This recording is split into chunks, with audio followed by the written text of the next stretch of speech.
네, 반갑습니다. 우리 옆에 사람과 함께 인사하겠습니다. 임마누엘 주님이 함께 하십니다. 시작. 임마누엘 주님이 함께 하십니다. 네, 오늘 하나님께 주실 말씀은 요한복음 1장 6절에서 8절까지의 말씀입니다.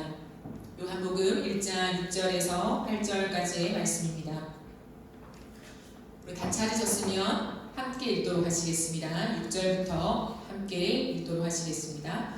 하나님께로부터 보내심을 받은 사람이 있으니 그의 이름은 요한이라. 그가 증언하러 왔으니 곧 빛에 대하여 증언하고 모든 사람이 자기로 말미암아 믿게 하려 함이라. 그는 이 빛이 아니요 이 빛에 대하여 증언하러 온 자라. 아멘. 오늘 대강절 두 번째 시간을 보내면서 무엇을 하면서 살고 있을까라고 하는 제목으로 함께 하나님의 말씀을 나누도록 하겠습니다. 여러분은 길을 잘 찾아가시나요? 다들 끄덕이시는데 저는 길을 잘 못 찾는 것 같아요. 길치는 않은 것 같습니다. 그런데 길을 왜 이렇게 잘 못 찾는지 모르겠어요. 생각해보니까 방향 감각이 조금 떨어지는 것 같아요. 예전에 교회에서 친구 초청 잔치 이런 거 하면 사람들이 처음 오는 교회를 잘 찾아올 수 있도록 길 바닥에 방향을 알려주는 화살표를 붙였던 기억이 납니다. 기억나시죠, 여러분들도? 같은 시대 아니십니까? 기억이 나셔야 되죠. 네. 그런 때가 있어요. 그런데 지금은 스마트폰을 보면서 우리가 장소를 찾아가죠. 저도 이제 스마트폰을 보면서 길을 찾아가는데 네이버 지도를 잘 이용해요. 근데 언젠가부터 보니까 방향키가 생겼더라고요. 도보로 잘 찾아가지 않으신 분은 잘 모르는데 저는 차가 없기 때문에 도보로 길을 걸어가는데 어느 순간 방향키가 생겨서 그 방향키가 뭐냐면 이전에는 제가 있는 위치만 알려줬어요. 빨갛게 해서 내가 어디에 있는지, 그래서 목적지까지 내가 어떤 방향으로 가야 되는지를 가늠할 수 있도록 지점을 적어줬다면 방향키는 내가 가는 방향대로 화살표를 만들어주는 거예요. 그래서 저쪽이 목적지인데 내가 이쪽으로 가면 화살표가 이렇게 갈 수 있도록 방향을 이제 전환시켜 주는 거죠. 너무 좋더라고요. 그래서 제가 그걸 보면서 정말 할렐루야를 외쳤습니다. 나 같은 사람에게 너무 유용하도록 네이버니 감사합니다 이렇게 하면서 길을 잘 찾아가는데요. 우리가 이 땅을 살아가면서 사실 저 같은 사람에게는 길을 찾아갈 때 지도를 던져주는 것보다는 이런 방향키가 훨씬 더 목적지까지 가는데 필요한 부분이라고 할 수 있죠. 오늘 본문을 보면 정확한 방향키로서 인생을 살았던 한 사람을 소개하고 있습니다. 바로 세례 요한입니다. 오늘 본문 6절 말씀을 한 번 더 보시면요. 하나님께로부터 보내심을 받은 사람이 있으니 그의 이름은 요한이라 되어 있습니다. 요한은 하나님께로부터 보내심을 받은 자라고 소개되고 있죠. 인생의 출발이 어디인가 라고 했을 때 하나님이다 라고 하는 사실을 명확하게 밝히고 있습니다. 여러분, 이것은 우리의 출발이기도 합니다. 하나님께로부터 보내심을 받은 자, 하나님께서 우리를 이 세상에 보내셨다라는 거죠. 여러분, 이 사실을 믿으십니까? 믿으십니까? 네. 보내심을 받았다라는 것은 보낼 목적이 있다는 것을 전제하고 있죠. 그러므로 우리는 우리의 뜻을 따라서 우리의 뜻대로 인생을 경영하면서 살라고 태어난 존재가 아니라는 거예요. 내가 태어났는데 나에게 주권이 주어졌고 내 마음대로 내가 인생을 경영할 수 있다라고 생각해서는 안 된다라는 거죠. 우리는 오늘 이 사실을 다시 한번 분명하게 기억해야 할 것입니다. 하나님이 여러분 한 명 한 명을 이 세상에 보내셨다는 거예요. 그리고 보내신 목적이 있다라는 거예요. 그렇다면 그 목적을 알고 그대로 살아가고 계신가요? 세례 요한은 하나님이 자신을 보내신 목적을 알고 그대로 살아갔던 사람이었습니다. 오늘 보면 7절, 8절을 한 번 더 보실까요? 그가 증언하러 왔으니 곧 빛에 대하여 증언하고 모든 사람이 자기로 말미암아 믿게 하려 함이라. 그는 이 빛이 아니요 이 빛에 대하여 증언하러 온 자라 라고 되어 있습니다. 증언이라는 말이 반복적으로 사용되고 있죠. 성경에서 같은 용어를 반복하는 것은 강조하는 것입니다. 그러므로 이 글을 쓴 사람은 사도 요한이라고 알려져 있죠. 사도 요한과 세례 요한은 달라요. 사도 요한은 세례 요한을 지금 설명하면서 그가 증언이라고 하는 키워드를 굉장히 강조하고 있다는 거예요. 빛을 증언하기 위해서 온 사람. 그렇기 때문에 세례 요한은 자신이 이 땅을 살아가면서도 내가 하나님께 보냄받았다라는 것을 분명히 알았고 그 목적대로 증언하는 삶으로 살아갔다라는 거죠. 세례 요한은 어떤 사람이었을까요? 여러분, 사복음서 중에 누가복음 1장에 보면 세례 요한의 탄생을 굉장히 구체적으로 기록하고 있습니다. 세례 요한은 당시 제사장이었던 사가랴와 그의 아내였던 엘리사벳 사이에서 태어난 아들이었어요. 근데 당시에 이 부부는 불임이었습니다. 임신을 할 수 없는 상황이었지만 하나님의 놀라운 기적으로 인하여서 아이를 낳게 되었고 그 아이의 이름이 요한이 되게 된 거죠. 구약과 신약 사이에 약 400년이라고 하는 긴 세월이 있어요. 우리가 구약의 마지막 성경이 말라기고 신약의 첫 번째 책이 마태복음이잖아요. 그 역사에 400년이라고 하는 기간이 있다는 거예요. 근데 이 기간 동안에 하나님께서는 그 어떤 선지자도 보내시지 않아요. 구약에 많은 백성들이 죄를 범했지만 그럼에도 불구하고 하나님의 은혜가 어떻게 드러났냐면 선지자를 보내는 것으로 드러났거든요. 죄를 뉘우치게 하고 돌이키게 하는 그 역할로 선지자들을 보내셨습니다. 그런데 너무나 악이 극에 달하고 하나님 앞에 죄가 계속 지속되자 하나님은 더 이상 선지자를 보내지 않으세요. 그래서 신구약 중단기라고도 말하며 또 다른 말로는 하나님의 침묵기라고 합니다. 하나님이 말씀하지 않으셨다라는 거예요. 근데 그럼에도 불구하고 은혜는 뭐냐면 하나님이 선지자를 보내시진 않았지만 하나님의 구원 역사를 중지하신 건 아니라는 거예요. 하나님이 창세부터 지금까지 추구해 오셨던 구원 역사를 멈추시지 않고 계속해서 구원 역사를 위해서 일하셨는데 이 신구약 중간기 하나님 어떤 일을 하셨냐? 많은 일을 하셨지만 그 중에도 예수 그리스도, 하나님께서 구원자 메시아로 보내실 예수 그리스도가 오실 길을 예비한 그 한 사람을 준비하셨다라는 거죠. 그 사람이 바로 세례 요한이었다라는 것입니다. 이 세례 요한이 예수님보다 6개월 먼저 태어나게 되었습니다. 그러므로 세례 요한은 구약시대를 대표하는 사람이라고 할 수 있어요. 세례 요한은 구약시대의 마지막 인물로 성경은 얘기하고 있습니다. 마태복음 11장 13절부터 14절까지의 말씀을 보면 이렇게 기록되어 있습니다. 모든 선지자와 율법이 예언하는 것은 누구까지라고요? 요한까지. 세례 요한을 의미합니다. 요한까지. 모든 선지자와 율법은 구약을 총칭하는 말이에요. 이 구약 시대 하나님이 계속적으로 말씀하신 그 예언이 요한까지다. 그리고 14절에는 만일 너희가 즐겨 받을진대 오리라 한 엘리야가 곧 이 사람이다. 오리라고 약속한 엘리야라고 하는 사람이 있는데 그 사람이 세례 요한이라고 하는 거예요. 그럼 이 엘리야는 어디에 등장한 사람인가? 라고 했을 때 구약의 마지막 성경인 말라기에 나와 있습니다.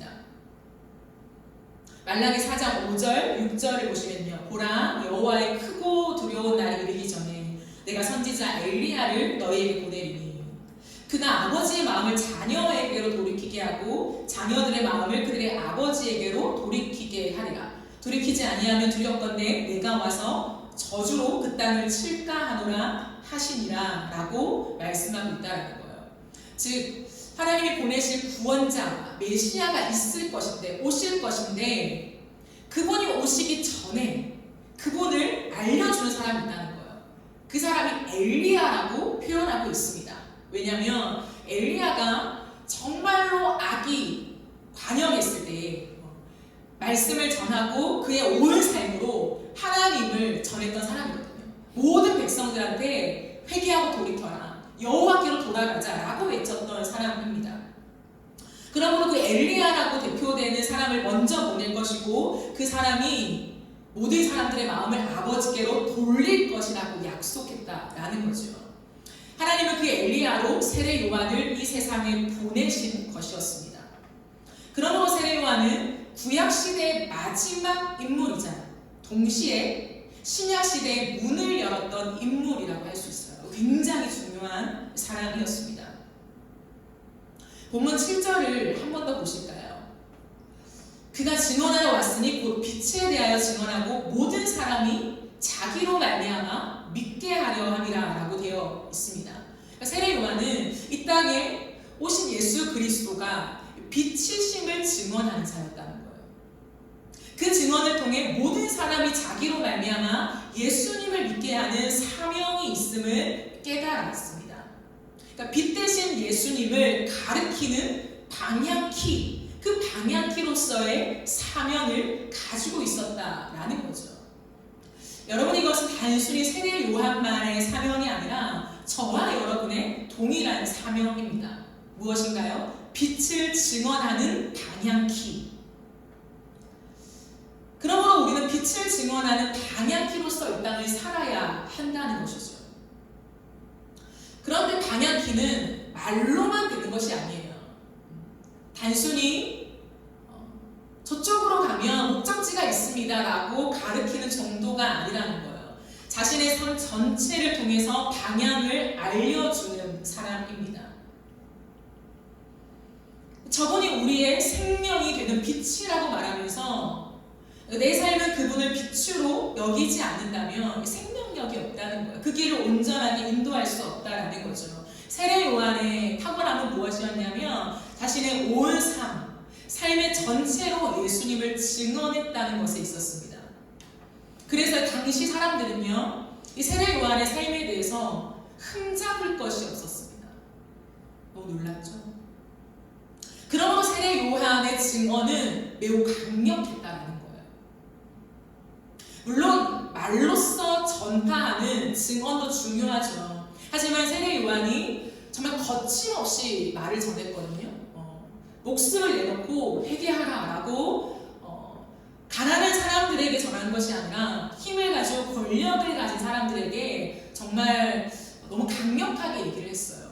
그럼에도 불구하고 사람들이 함부로 세례 요한을 다룰 수 없었던 이유는 뭐냐면 그의 삶이 너무 강력했기 때문이라는 거예요.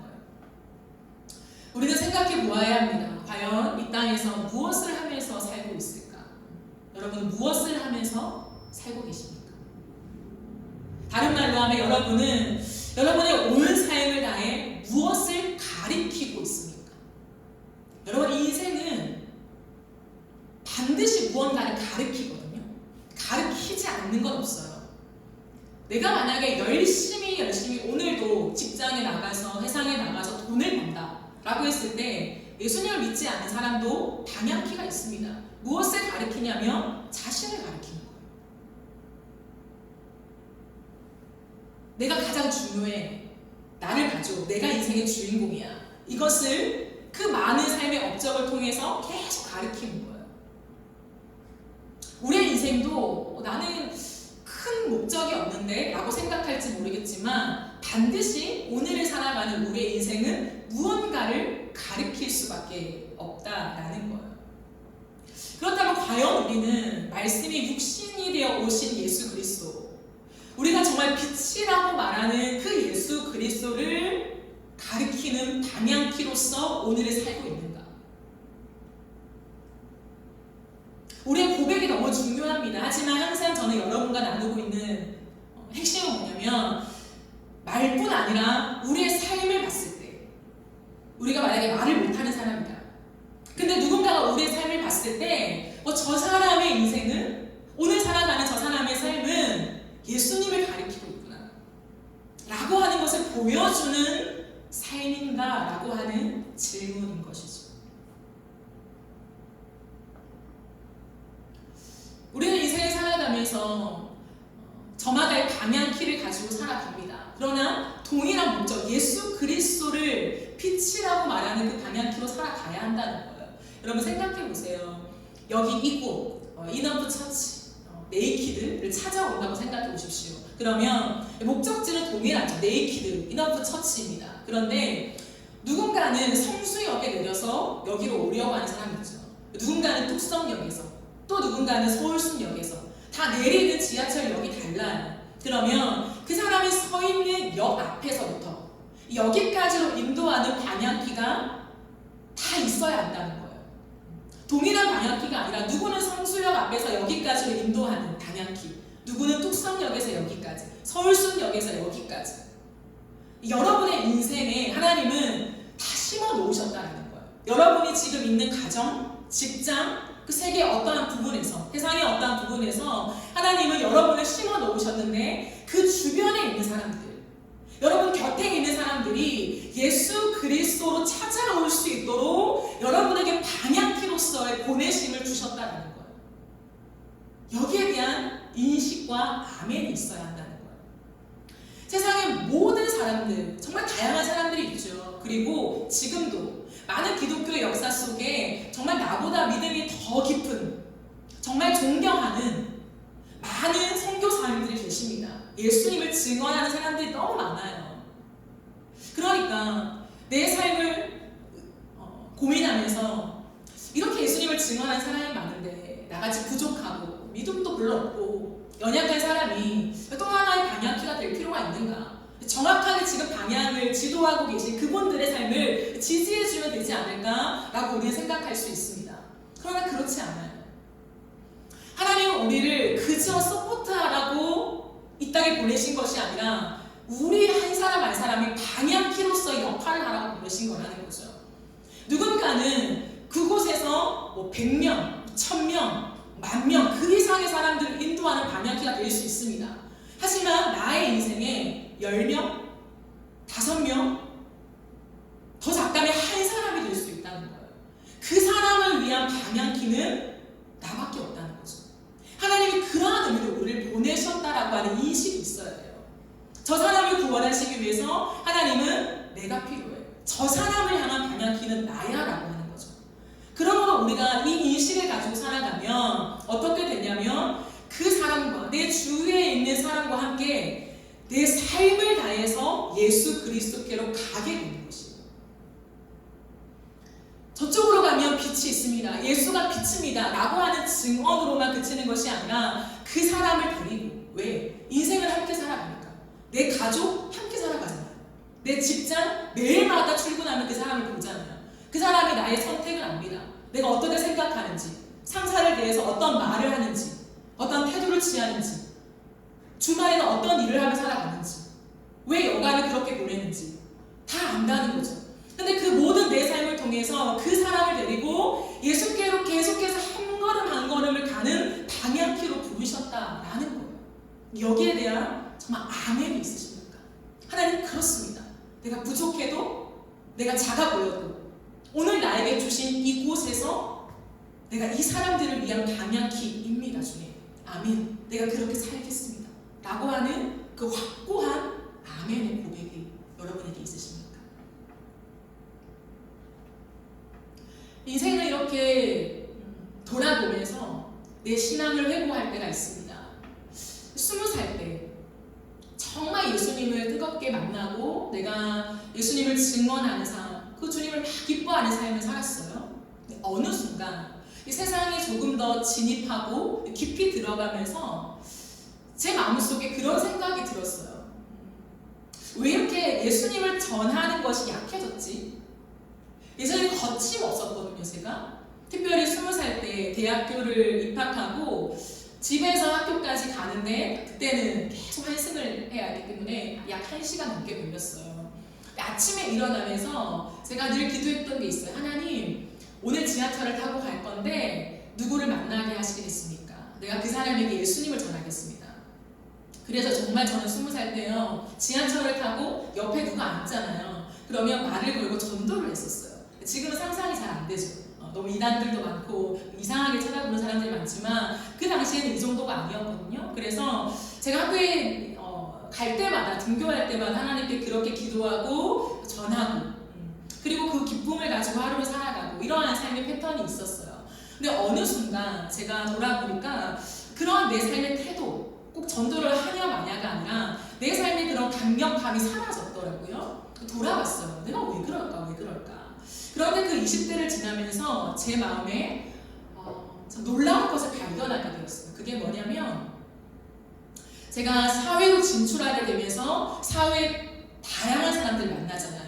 제 주변에 있는 사람들을 봤을 때 나보다 형편이 더 좋은 사람들을 훨씬 더 많이 만나게 되었어요. 경제적으로도 그렇고 상황적으로도 그렇고 인맥적으로도 그렇고 그러니까 내가 내 주변에 있는 사람들을 봤을 때 부족함이 없어 보였어요. 물론 그들 나름에는 부족함을 갖고 살아가겠지만 큰 결핍이 없어 보였다라는 거예요. 그때 제 마음에는 조금씩 그런 생각이 들었어요. 아쉬울 것이 없는 사람에게 예수님을 전하는 게 어떤 의미일까? 과연 이 사람들은 예수님을 반가워할까? 라고 하는 생각이 들었어요. 그래서 뭔가 강력하게 예수님을 아냐고 같이 교회에 가보자고 이러한 전도가 제 안에 많이 약해져 있더라고요. 그런데 시간이 조금 더 지나고 다시 한번 제 마음을 곰곰이 돌아봤어요. 그런데 제 마음에 어떤 마음이 자리 잡고 있었냐면 저 사람에게 내가 예수님만이 정말 빛이고 생명이 된다고 하는 확신이 약해졌다. 저 사람에게는 돈도 많고 많은 것들을 누릴 것이 있는데 내가 저 사람에게 아니다. 당신은 모든 걸 누리고 있지만 아쉬울 것이 없는 인생을 살아가고 있지만 그러나 예수 그리스도만이 우리의 진짜 생명이 되신다. 우리에게 천국이 되신다. 예수님을 알아야 한다. 라고 하는 그 확신, 그 담대함 그것이 제 안에 어느 순간 약해졌다. 제가 너무 깜짝 놀랐어요. 전도의 방법을 고민하는 것처럼 생각했는데 나의 타협이었구나. 저 사람에게 어떻게 알맞게 전도를 할까? 그 타이밍을 나는 봐야지 라고 생각했는데 더 자세히 내 마음을 들여다보니까 내 마음에 확신이 없는 거예요. 돈보다 예수님이 정말 빛이 되는 게 맞나? 내 인생의 생명이 되는 게 맞나? 부끄러운 고백이지만 제가 20대를 지나면서 그 생각을 한 나를 발견하면서 하나님 앞에 참 많은 생각을 하게 되었어요. 내가 그렇게 선포하는 예수는 과연 누구인가? 빛이시오 생명이시오 길이 되시는 유일한 길이 되신다고 구원자가 되신다고 선포했지만 내게 옆에 있는 나보다 부유해 보이는 이 사람에게 예수님을 전할 자신이 점점 없어지는 거예요. 이 사람에게 가장 필요한 것이 성경책이라고 하는 확신이 사라지는 거예요. 이거 줘봤자 모를 텐데 이 책은 어려운데 이 사람에게 도움이 될까? 정말 그냥 쉽게 접근할 수 있는 어떤 책을 선물할까? 그게 나쁜 건 아니지만 제 마음 안에 성경책이 진짜 답이다. 이 성경책을 읽어보시라고 그 말하는 확신이 제 안에 좀 사라졌더라고요. 제가 20대를 지나면서 깜짝 놀랐습니다. 여러분은 어떠신가요? 정말 확신이 있으십니까? 부유하게 살면서 부족함이 없이 그냥 행복해 보이고 그것으로 만족하는 내 친구들에게, 내 지인들에게 또는 내 가족들에게 그것도 좋지만 그것만이 답이 아니에요. 진짜 이 성경책을 읽어보라고. 모르는 부분은 넘어가라고 하지만 가슴에 와닿는 부분이 있을 거예요. 이 성경책을 선물해줄 의미, 세상에 정말 많은 좋은 선물들이 많지만 나에게 가장 귀한 선물, 그 사람에게 가장 필요한 선물이 이 성경책이라고 하는 확신. 그 사람들이 믿든 안 믿든 그거 하나님의 일이잖아요. 내가 하는 것은 내 마음에 확신이 있냐는 거예요.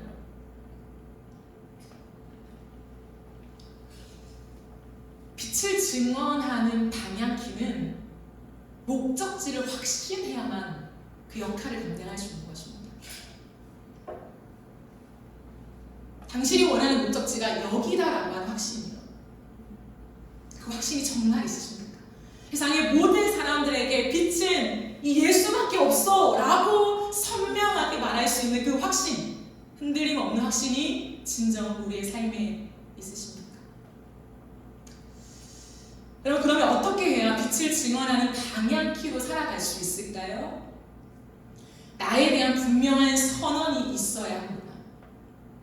요한복음 1장 15절 말씀을 보시면 이런 말씀이 있어요. 요한이 그에 대하여 증언하여 외쳐이르되 내가 전에 말하기를 내 뒤에 오시는 이가 나보다 앞선 것은 나보다 먼저 계심이라는 것이 이 사람을 가리킴이라 하니라 라고 되어 있습니다. 내 뒤에 오시는 이가 나보다 앞선다. 내 뒤에 출생할 것이지만 그분은 나보다 훨씬 더 위대하신 분이시다라고 하는 고백이죠. 왜냐하면 그분은 먼저 계셨다라고 하는, 이해하지 못하는 얘기를 합니다. 근데 우리는 알죠. 그분은 선지하신 하나님이셨다는 것을. 요한복음 1장 19절 23절을 한번 더 보실까요? 여러분, 이 맥락은요, 유대인들이 예루살렘에서 제사장들과 레위인들을 세례 요한에게 보내어서 도대체 너는 누구냐? 넌 도대체 누구야? 라고 하는 질문이에요. 세례 요한의 삶을 보니까 너무 위대하지만 또 그 사람이 가르치는 것은 자신들이 믿지 않는 예수라는 거죠. 이 알쏭달쏭한 삶을 보면서 유대인들은 묻습니다. 네가 누구냐? 근데 요한은 이렇게 증언하죠.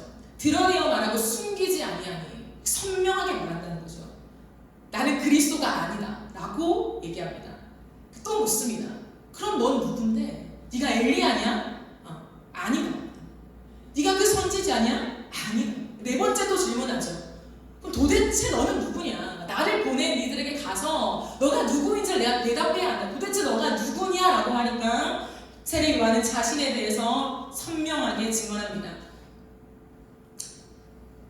이르되 나는 선지자 이사야의 말과 같이 주의 길을 곧게 하라고 광야에서 외치는 자의 소리다. 엄청난 말을 하죠. 요한은 자신에 대한 분명한 선언이 있었습니다. 그것이 무엇입니까? 광야에서 외치는 자의 소리라는 것입니다. 여러분, 이것은 굉장한 발언이었습니다. 왜냐하면 이 당시에 세례 요한의 이러한 삶, 자신의 온 삶을 다해 살아가는 이 삶이요, 평범한 삶이 아니었거든요. 남들이 비슷하게 걸어가는 삶이 아니었어요. 굉장히 고상한 삶이었습니다. 근데 굉장한 힘이 있었다고요. 그렇기 때문에 세례 요한의 증언을 따라서 이미 수많은 사람들이 세례 요한을 따라다녔어요. 세례 요한의 제자들이 많이 있었다라는 거죠. 세례 요한을 통해서 오실 그 메시아를 고대했던 사람들이 굉장히 많았습니다. 그렇기 때문에 물은 거예요. 너는 누구냐? 네가 정말 그 메시아야? 정말 선지자냐? 하나님 보낸 자야? 라고 물을 때 세례 요한은 애매하게 대답하지 않아요. 나도 그 비슷한 사람인데 나는 뭐 그 사람 자체는 아니야, 이렇게 말할 수 있죠, 사실은. 그러나 세례 요한은 선명하게 말합니다. 아니, 나는 그분이 아니다. 나는 그런 대단한 사람이 아니야. 나는 엄청난 사람이 아니다. 나는 단지 소리일 뿐이다. 그럼 소리가 뭡니까? 사라지는 거죠. 나는 아무것도 아니라 nothing. 난 아무것도 아니야. 단지 진짜 위대한 존재, 이 땅의 유일한 빛 대신 존재, 이 땅의 유일한 구원자로 성육신하여 오신 그 존재를 드러내기 위해서 외치는 소리일 뿐이다. 무엇일까요? 내가 주인공이 아니다라고 하는 선명한 선언입니다.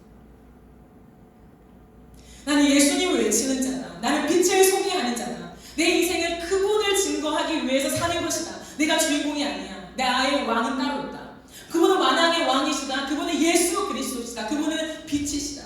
그분만이 우리의 생명이시다. 나는 그분을 나의 온 삶을 나의 증언하는 소리다. 계속 외치는 거예요. 사랑하는 여러분, 여러분은 자신의 삶에 대해서 어떻게 증언하며 살아가십니까? 넌 도대체 누구야? 넌 어떤 사람이야? 너에 대해 소개해봐 라고 누군가가 계속 질문을 한다면 여러분 무엇이라 대답하고 싶으십니까? 우리의 삶을 향해서 대언할 것이 있어야 합니다. 선언할 것이 있어야 합니다. 왜냐하면 선언이 없는 인생은 반드시 다른 무언가에 끌려가기 때문입니다. 반드시 기억하세요. 선언이 없는 인생은 반드시 다른 무언가에 끌려가게 됩니다. 어떤 사람이 매일 거리 한복판에 나와서 예수 그리스도, 예수 그리스도, 예수 그리스도를 외쳤다고 해요. 그러니까 그의 지인이 옆에서 보면서 그만 좀 외치시오. 당신의 외치는 그 예수 그리스도를 들으면서 그 누구도 예수님께로 오지 않소. 당신의 목만 아프오. 그만하시오 라고 말렸다고 합니다. 그러자 그 거리 한복판에서 매일마다 예수 그리스도를 외쳤던 이 사람이 이렇게 대답했다고 해요. 내가 매일 이 자리에서 예수 그리스도를 외치지 않으면 내 믿음이 후퇴할 것 같아서 그러오. 무슨 뉘앙스인지 아시겠습니까? 물론 예수 그리스도를 외칠 때에 예수를 믿고 돌아오는 사람을 기대하죠. 하지만 그게 없다고 해서 나는 이 자리를 떠날 수 없다. 왜냐하면 내가 오늘 예수 그리스도를 외치지 않으면 이 유혹 많은 세상에서 난 내 믿음이 후퇴할 것 같아서 나를 위해 외치는 것이다 라는 고백인 것이죠. 그렇습니다, 여러분. 우리가 매일 내가 왜 사는지, 무엇 때문에 사는지, 나는 도대체 누구인지를 선명하게 외치지 않으면 유혹이 많은 이 세상 한복판에서 우리의 사명을 잊어버릴 수도 있다는 거예요. 이것은 나의 믿음이 형편없기 때문에, 너의 믿음은 실력이 없잖아 라고 생각하기 때문에 외치는 것이 아니라, 나는 오늘 또 내버려두면 나라는 존재는 내 욕망을 쫓아가는 죄인이기 때문에 나에 대한 분명한 선언을 날마다 하는 것입니다. 사도 바울은 그렇게 복음을 전했던, 온 삶을 다해서 눈만 뜨면 예수 그리스도 복음을 전하고, 돌에 맞아도 다시 일어나서 또 복음을 전하고, 가히 상상할 수 없는 인생을 살았던 인물이죠. 사도 바울의 고백이 무엇입니까? 사도 바울은 명확하게 말합니다. 나는 날마다 죽노라. 나는 날마다 죽노라라고 하는 그 고백을 사도 바울도 한다는 거예요. 우리도 날마다 나는 죽고 예수로 산다는 고백을 외쳐야 한다는 거예요. 사도 바울도 고백합니다. 나는 이만큼 됐으니까 이제 유혹이 와도 넘어지지 않아. 나는 끄떡없어 라고 말하는 것이 아니라, 오호라 나는 공고한 사람이다. 누가 이 사망의 문에서 나를 건져내랴라고 얘기한다는 거예요. 죄의 유혹이 없는 사람은 없습니다. 아무리 성인이라도, 아무리 대단하게 예수님을 잘 믿는 우리가 리스펙하는 사람일지라도 인간은 죄의 유혹을 항상 받는다는 거예요.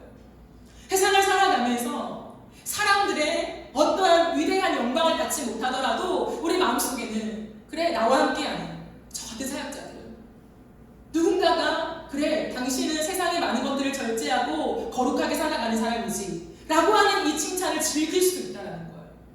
사도 바울 같은 사람이 주변에 있는 많은 사람들을 통하여서 당신과 같은 사람은 없어, 당신이 이룬 이 업적을 보시오, 하나님 나라를 위해서 당신이 없었다면 이렇게 우리는 확장시킬 수 없었어, 당신은 참으로 위대하고, 그런 모든 박수를 받으면서 그렇지, 조금은 나도 그래 영광을 받을 만하지. 근데 그 유혹이 온다는 걸 알기 때문에 사도 바울은 날마다 나는 죽는다, 날마다 나는 죽고 내가 오늘 또 왜 여기에 서 있는지 나는 고백한다. 그는 이런 인생을 거의 마감할 때, 죽기 직전에 이렇게 고백했습니다. 나는 죄인 중에 괴수요. 이것을 누구에게 고백했는지 아십니까? 자신의 제자에게, 디모데에게 고백한 말이에요. 디모데야, 나는 누구인지 아냐? 너가 그렇게 나를 존경하며 평생에 너를 나의 가장 롤 모델로 생각하며 나를 스스로 생각하면 따르지, 나는 누군지 아냐? 죄인 중에 괴수다. 나는 그렇게 대단한 사람이 아니야. 죄인 중에 괴수인 나를 찾아오신 빛 대신 예수가 대단한 것이다. 그분이 나를 낚아채셨다. 빛으로 임하셔서 내 어둠을 다 걷어내시고 빛이 되셔서 내 인생을 밝혀주셨다. 나같이 형편없는 자가 그 빛을 따라가고 빛을 소개하는 자로 주님이 나를 세워주셨다. 고로 나를 바라보지 마라. 예수를 바라봐라. 그리고 평생에 그 예수를 전해라. 세상을 바라보지 말고, 돈을 사랑하지 말고, 의와 진리와 그 사랑을 추구하며 이 땅 가운데 예수 그리스도를 가리키는 자로 교회를 세워라. 이것이 마지막 그의 유언과 같은 말이었어요. 세례 요한의 유명한 자기 선언이 있죠. 무엇입니까? 그는 흥하여야 하겠고 나는 쇠하여야 하리라. 엄청난 말이죠. 나는 광야에 외치는 자리의 소리입니다. 나는 끝없이 외칩니다. 나의 정체성은 이것입니다. 나는 나의 자기 선언을 이렇게 합니다. 그는 흥하여야 하겠고 예수는 흥하여야 합니다. 나는 쇠하여야 합니다. 그럼 이것을 언제 고백한 줄 아십니까? 자신의 제자들이요 세례 요한에게 와서 스승님, 많은 사람들이 진짜 예수를 따라갑니다. 지금까지 당신이 먹이고 가르치고 길러서 이렇게 많은 제자들이 생겨났는데 당신의 세례를 받고 우리가 다 이렇게 세워졌는데 이제는 그 예수를 따라가고 그 예수와 함께 하려고 합니다. 라고 말할 때 세례 요한은 당연하지. 그는 흥하여야 하고 나는 쇠하여야 한다. 나는 사라질 존재다. 선명한 자기 선언이라는 거. 나의 영광을 취하고 싶을 때가 있습니다, 여러분. 인생을 살다 보면 30대, 40대 내가 어느 정도의 자리를 이제 붙일 수 있을 때에 우리에게 오는 유혹이 뭐냐면 나의 영광을 이제 수거하고 싶은 거예요. 내가 이만한 사람이야. 그래도 열심히 살았으니까 이 정도 대가가 있지. 사람들의 인정이 있지. 나의 영광을 취하고 다 수거하고 싶을 때 더 빨리, 더 높이, 더 안정적으로 내 인생을 내가 꾸려가고 싶을 때 우리는 그 자리에서 이 선언을 해야 한다는 거예요. 그는 흥하여야 하고 나는 쇠하여야 한다. 모든 게 잘 될 때, 회사에 사람들이 인정해 줄 때, 승승장구하며 승진하게 될 때, 사업이 잘 될 때, 확장될 때에 내 영향력이 더 퍼져나갈 때에 그때 우리는 그 자리에서 그 한가운데서 세상의 한복판에서 반드시 이 선언을 외쳐야 합니다. 그는 흥하여야 하겠고 나는 쇠하여야 합니다. 우리 교회 앞으로 하나님이 어떤 일을 맡겨주실지 어떤 사람들이 올지 몇 명이 될지 모르지만 혹여나 하나님이 우리의 교회에 이름을 높여주시고 많은 사람들이 오게 하며 이 교회를 통하여 예수 그리스도를 만나고 알아고 고백하게 될 때에 저는 그 자리에서 그 한가운데서 이 선언을 반드시 할 것입니다. 그는 흥하여야 하겠고 나는 쇠하여야 하겠다. 그 어떤 때라도 어떤 인생의 한 지점에라도 나는 주님의 영광을 취하지 않겠습니다. 저의 기도 제목이에요. 그렇다면 마지막으로 어떻게 이 선언이 가능할까요? 여러분 이것은 만만치 않아요? 정말 달콤한 유혹입니다. 어떻게 이 선언이 가능할까요? 광야를 지나야 합니다. 세례 요한은 이제 어느 정도 나이가 들었을 때 부모를 떠나고 광야에 가서 지냈어요. 학자들마다 이 시기를 언급하는 것이 조금은 다르지만 대부분의 학자들은 요한이 성인이 되었을 때 한 20대, 20살 때였지 않을까 추정합니다. 광야에 가서 지내면서 요한은 특징이 있죠. 마태복음에 보면 그는 낙타 털옷을 입었다. 허리에 가죽띠를 띠고 음식은 메뚜기와 석청이를 먹었다라고 되어 있어요. 메뚜기와 석청이가 뭘까요? 들에서 그냥 내가 구해서 먹을 수 있는 음식이라는 거예요. 특별한 음식이 아니라 들꿀을 빨아먹었다는 거죠. 무엇을 말해줄까요, 여러분? 광야에서 지낸다라고 하는 것은 단순히 장소적인 개념이 아니에요. 오늘날에는 광야가 없잖아요. 아, 저 넓은 팔레스타인의 광야에 살았구나. 그런 장소적인 개념이 아닙니다. 또는 우리가 이 땅을 살아가는 동안에 굉장한 고난을 당할 때 광야를 겪는다는 표현을 하잖아요. 어떤 시즌, 내게 가장 혹독한 시즌을 우리는 광야라고 표현하기도 합니다. 그런데 지금 여기서 말하는 광야, 제가 여러분과 나누는 광야는 단순한 어떤 인생의 한 지점, 고난의 지점, 그 시간의 개념을 말하고자 하는 것이 아닙니다. 그럼 광야는 무엇일까요? 광야는 하나님만 바라보는 시간입니다. 광야는 전적으로 하나님만 의지하며 하나님 앞에서 항복하는 시간입니다. 날마다 그 하나님 앞으로 들어가서 하나님 항복합니다. 무엇을 항복합니까? 내 인생은 내 것이 아닙니다. 라는 항복이에요. 내 인생을 내가 경영하고 싶은 수없는 유혹이 올 때마다 우리는 두 손 들고 하나님, 내 인생은 당신의 것이죠. 또 내가 마음대로 경영하고 싶은 유혹이 이렇게 나에게 들어오고 있습니다. 하나님. 내가 할 수 있는 것처럼 이렇게 하면 될 것처럼 하나님의 그러한 기술력만 익혀서 내가 또 가려고 합니다. 주님, 내가 당신께 항복합니다. 그게 광야예요. 말씀을 붙잡는 시간, 기도하는 시간이에요. 왜 그럴까요? 내 인생의 동력이 이 광야에 있음을 깨닫는 고백이죠. 하나님, 내 인생을 움직여가는 힘은 정말 하나님밖에 없으십니다. 이것을 깨닫고 그 시간 안으로 기꺼이 들어가는 것이 광야입니다. 너무나 많은 것을 가진 이 시대 속에 저는 미니멀 라이프로 살아가는 것이 광야에 조금 더 가깝지 않나 생각합니다. 여러분, 이것은 단순히 가지지 말라는 게 아니에요. 이 땅을 살아가는 동안에 가난하게 살라는 것이 아닙니다. 최소한으로 우리는 살아가라. 그게 그리스도인이야 라고 말하지 않아요. 왜냐하면 하나님 우리를 풍성하게 하시기 때문이에요. 풍성함을 주십니다. 하지만 우리가 선택하는 거예요. 우리가 미니멀 라이프를 선택한다는 거예요. 왜 그럴까요? 부족해 봐야 아는 것이 있기 때문이에요. 배고파 봐야 아는 것이 있기 때문입니다. 우리는 그렇게 고상한 사람이 아니에요. 저는 항상 제 자신에게 말하거든요. 선영아, 너는 그렇게 고상한 사람이 아니야. 너는 죄인이다. 그건 자기 비하의 발언이 아니에요. 제 인생을 봤을 때 풍요로워지고 더 많은 것들을 가질수록 내 마음이 하나님을 덜 찾게 되더라고요. 제가 19살 때부터 하나님 앞에 끝없이 고백하는 기도의 리스트가 있어요. 기도 제목 리스트. 그 첫 번째가 뭐냐면 마태복음 5장 8절의 말씀처럼 마음이 청결한 자는 복이 있나니 하나님을 볼 것임이라는 거였어요. 하나님, 내 마음이 깨끗해서 하나님을 보고 싶어요.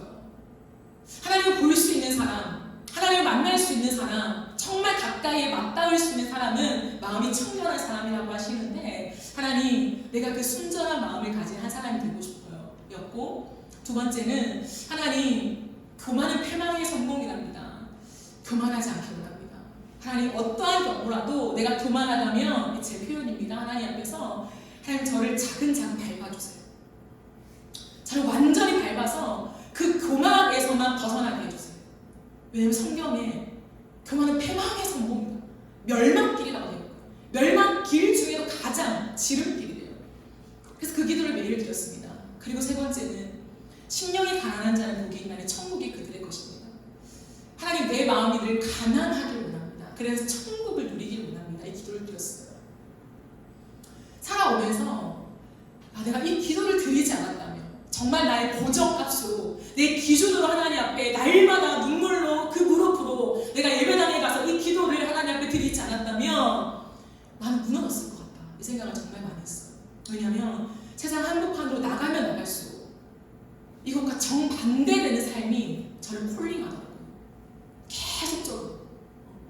그렇기 때문에 조금 내가 어느 정도 안정감을 가지고 살아보니까 같은 종류라도요, 너무 많은 것들을 내가 가질 수 있어요. 운동화 하나만 해도 운동화의 종류별로, 브랜드별로 제가 그렇다는 게 아니라 그럴 수도 있겠다라는 거죠. 왜냐면 너무 예쁘니까. 다 기능도 다르니까. 구두만 해도 구두의 기능이 다르고 디자인이 다르니까 많은 걸 갖고 싶은 거예요. 돈이 있으면 사죠. 인생을 살아가면서 더 많은 발전과 함께 이제는 하루가 다르다고 새 제품이 나오잖아요. 그렇기 때문에 바로 갈아치우는 거죠. 내 삶에, 내 집에 너무 많은 물건이 넘쳐나는 거예요. 다 사용하느냐? 그렇지 않아요. 근데 다 가지고 싶은 거죠. 그것이 다 나쁘다, 죄다 라고 말하는 것이 아니라 그런 삶을 살아갈 때 내 마음을 보니까 하나님을 향한 가난한 마음을 잊어버리고 있더라고요. 가난한 마음을 놓치고 있더라고요. 정말 내가 없을 때, 필요한 것만 있을 때는 하나님, 오늘도 내 필요가 여기에 지금 구멍이 나 있는데 당신이 어떻게 채우시렵니까? 그런 기도를 하면 나아갈 때 하나님이 또 채우시고 또 채우시고, 그런 걸 너무 많이 경험했어. 그러니까 절박해지는 거죠. 하나님이 채우시지 않으면 살아갈 수 없는 거.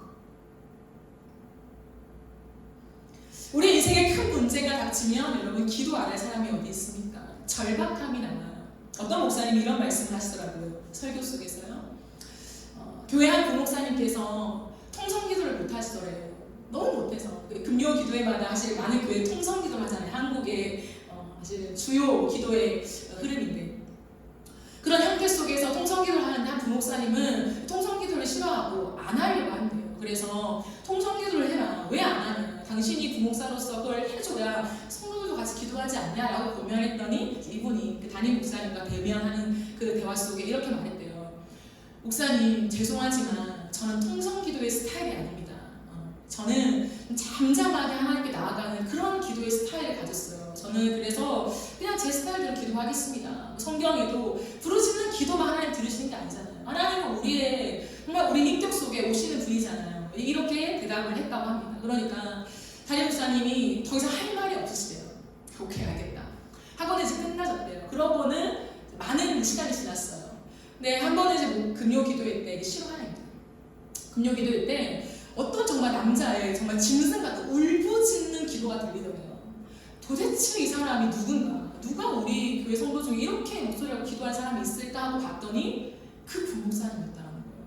그래서 정말 이상하다. 이분은 통성기도를 할 줄 모른다고 분명히 얘기했는데 어찌하여 이럴까? 라고 하면서 이제 그 다음날 대화를 하게 되었다고 합니다. 근데 이분이 목사님을 찾아와서 하시는 말씀이 목사님, 제 사랑하는 딸이 큰 병에 걸렸습니다.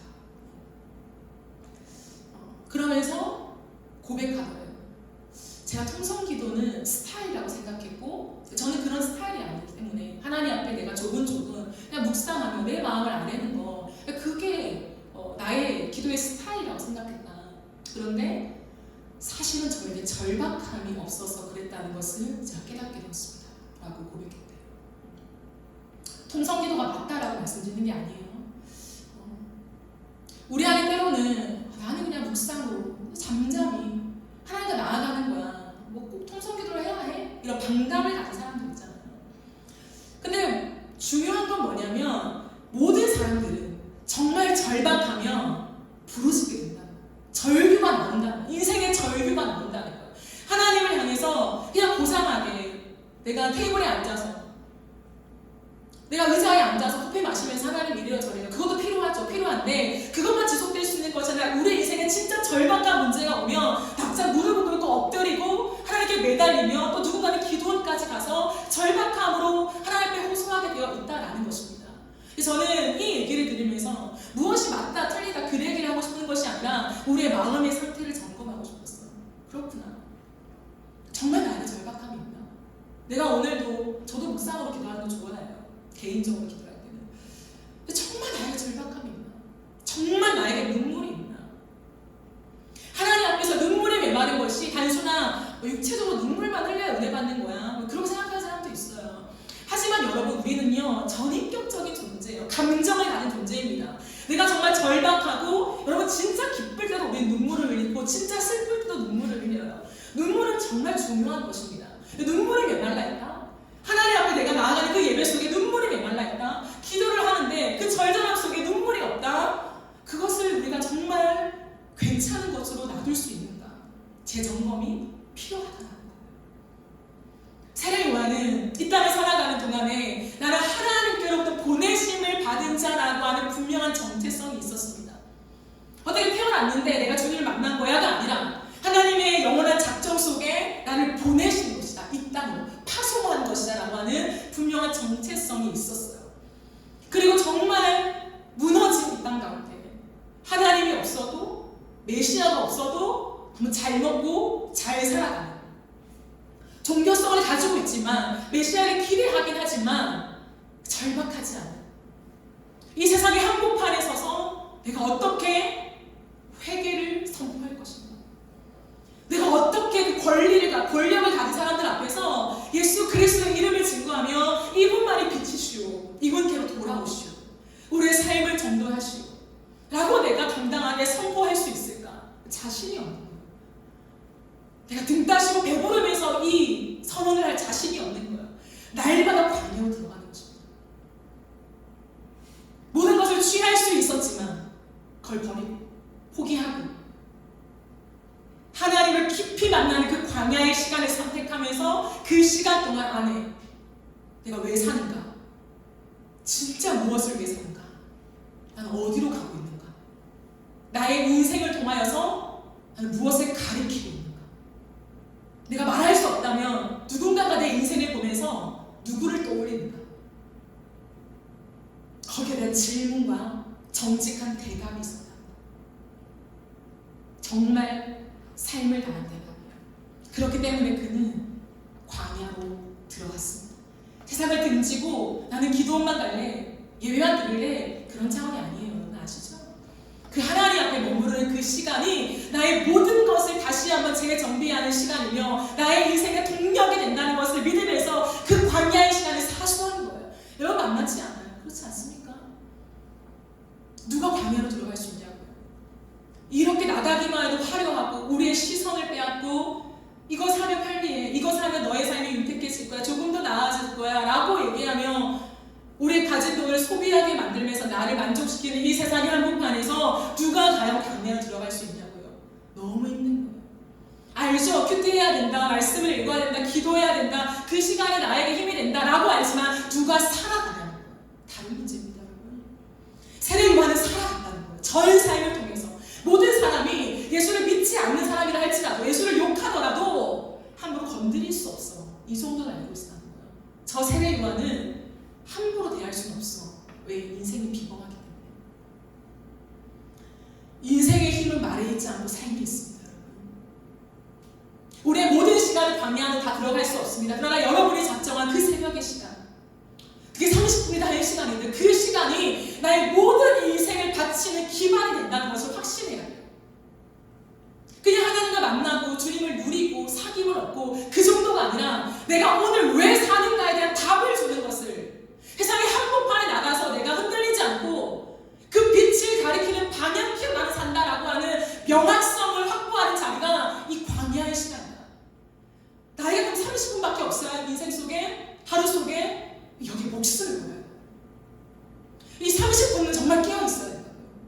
깊은 고민을 해야 해요. 내가 왜 돈을 버는가?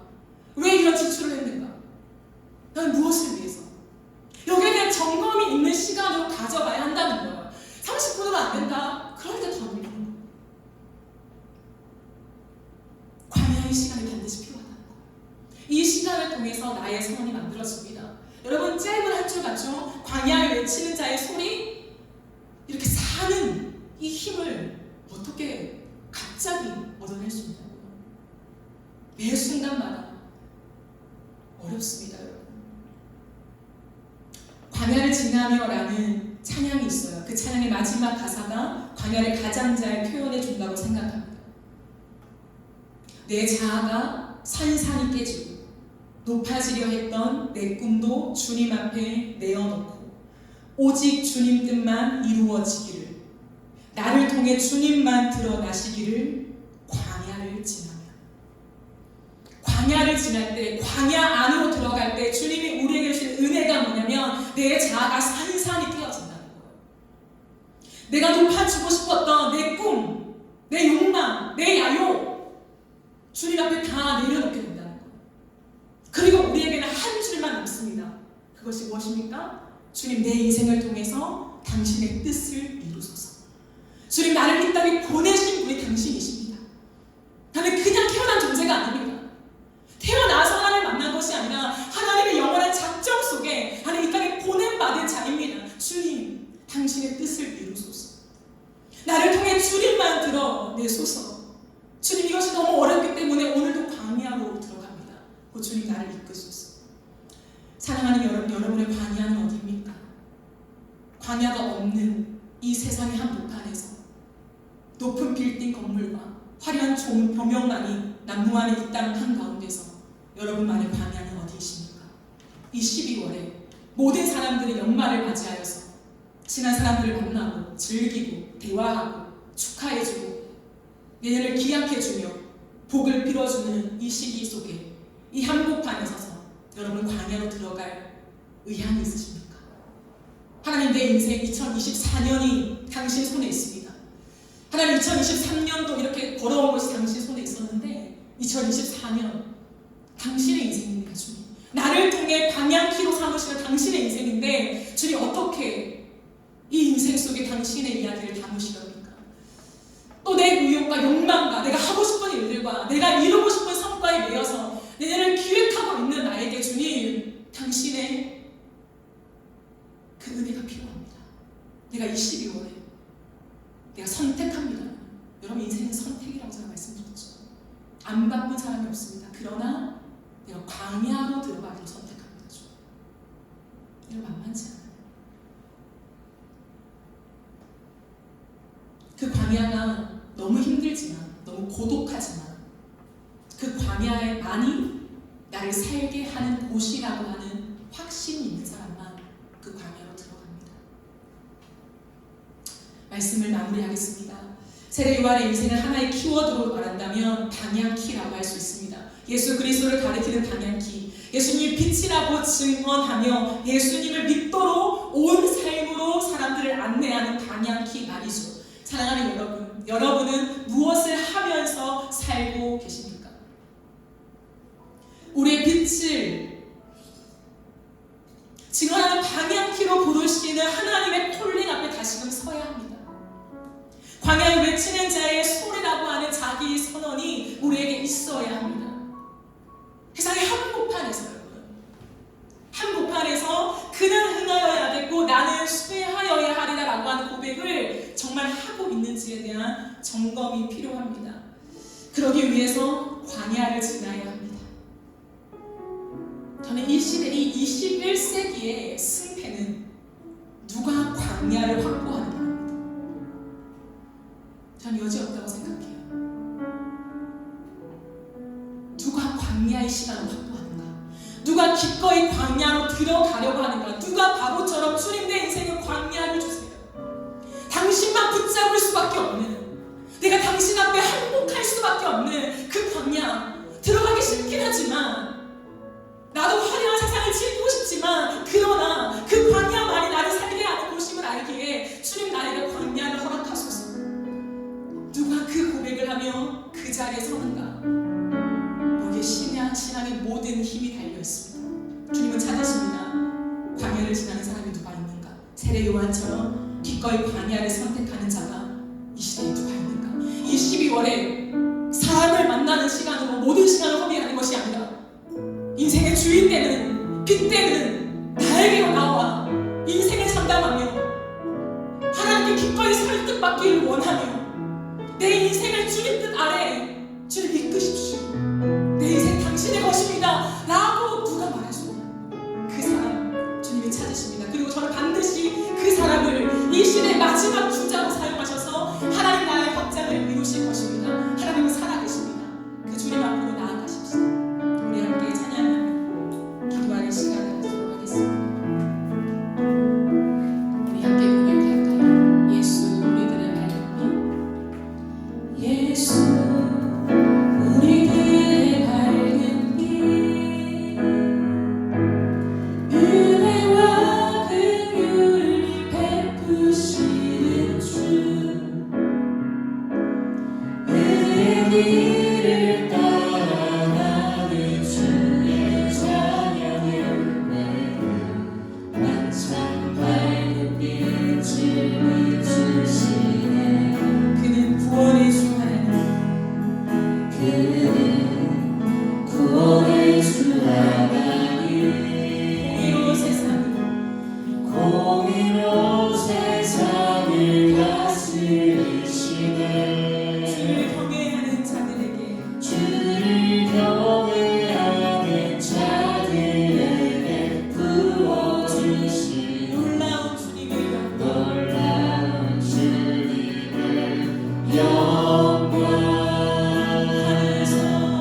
이 시간을 위하여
내가 내 인생의 경영권을 쥐고 있다고 착각하며 살아가지 않게 하시고 하나님이 나를 보내셨기에 내게 생명이 있으며 오늘도 이 땅을 살아갈 호흡이 있음을 고백합니다.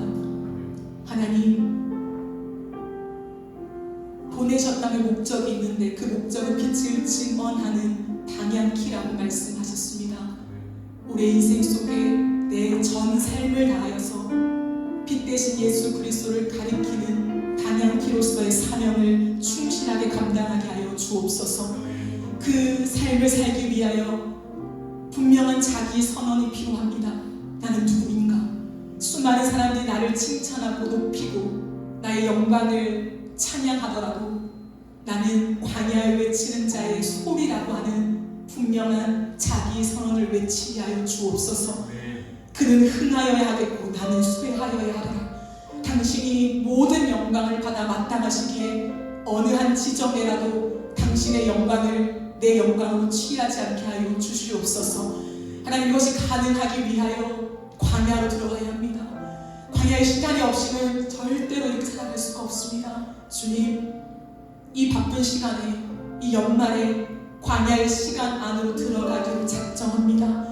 2024년에 내 인생의 경영이 나에게 있지 않고 내 노하우나 경험에 있지 않고 창조주 하나님의 손 안에 있사오니 그 광야의 시간 안으로 들어가 내 인생의 경영을 물으며 기꺼이 내 인생에 담아내실 하나님의 이야기를 기대하게 하여 주옵소서.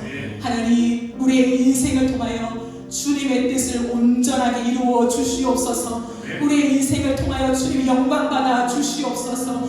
우리의 인생에 복에 복을 더하여 주시고 가는 곳마다 하는 일마다 잘 되는 일들을 통하여서 하나님 빛이 되시며 생명이 되시며 능력이 되시며 창조주가 되심을 하나님 확실하게 드러내어 주시옵소서. 우리의 인생의 모든 하나님 삶을 통하여서 예수의 이름을 새기기를 간절히 원하오며 예수님의 이름으로 기도드립니다.